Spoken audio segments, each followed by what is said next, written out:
Today we're going to be showing you how to change out your 600S rinser from the standard spin jet style to the blender attachment. So the blender attachment, you've got your base plate and you've got your riser. Really simple.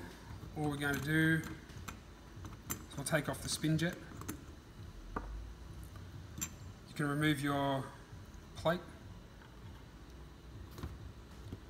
You can fit the blender attachment straight on along with your riser, and that riser is just going to lift the spin jet up 100mm.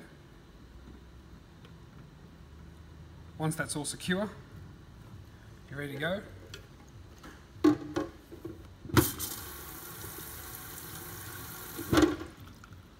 And we're done.